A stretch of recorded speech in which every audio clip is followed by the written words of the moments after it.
and I've spent the last 7 years helping ISVs launch apps on the AppExchange. I've even helped revamp a few old ones. And one thing I think is critical to your go-to-market launch is a really good AppExchange listing. Think of your AppExchange listing as your Salesforce calling card. It's where prospects, customers, partners, and even Salesforce AEs and SEs are going to go to do their own research and validate whether your solution is the right one for them.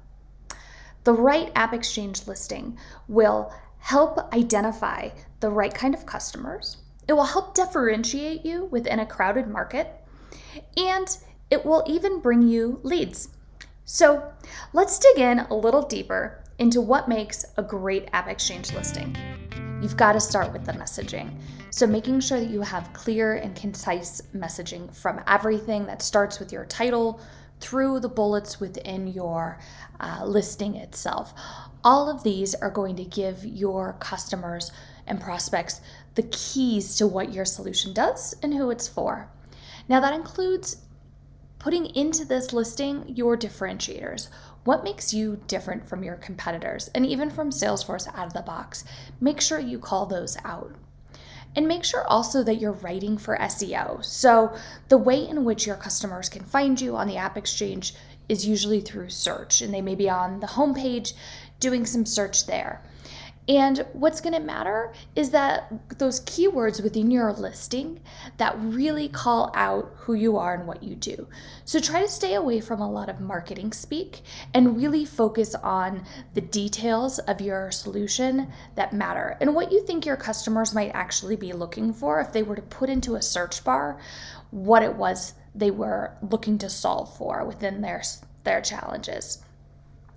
Now, also make sure that you are calling out within your listing who are your target customers, and that includes your target industry, your use cases, and even which Salesforce clouds you are best fit for. Now, we've mentioned it before, but it's also key to make sure that you're collecting leads. So the AppExchange is a great lead source for you, and your listing can be a way in which you can collect leads. Now, you can do that through a few different ways.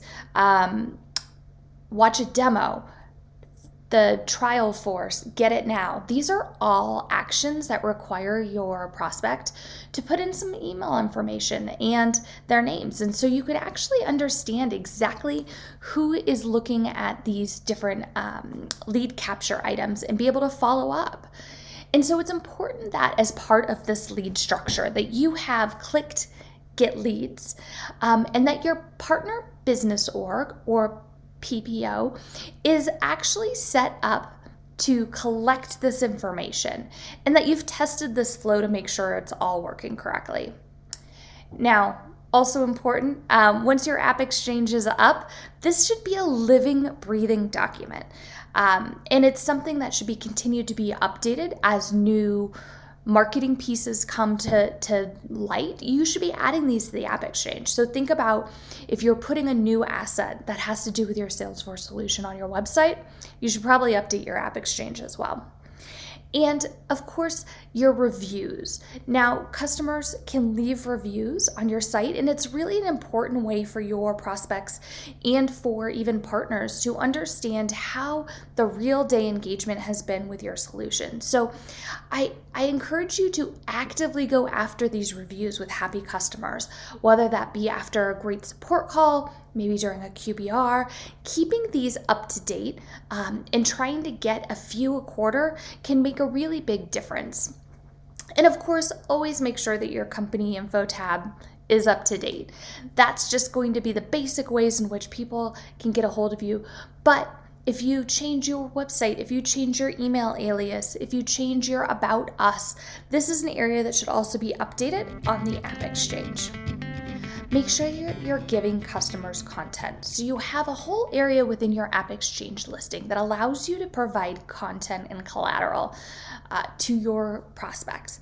So for those who want to lean in, who want to learn more, it gives them some of those assets that actually aren't gated. They can just view them and download. So think about things like your solution sheets, maybe a webinar even. I would stay away from putting in a demo video since you want to be capturing those leads. But there's plenty that you can put here and refresh that content every time something new comes out. Now, you also want to make sure that you're driving customers to the AppExchange. So include your AppExchange listing in your sales content, maybe in your email signatures. Visit the AppExchange, try us for free. A really great call to action to drive the customers who you may be engaging with on your website or an email to the AppExchange, and then you can do the same on the other way. So like I said, making sure that your website, that your email alias, that those are all up to date so that if someone's on the AppExchange, they can find you on your website or through your sales team. If they are on your website or with your sales team, that they can find you on the AppExchange.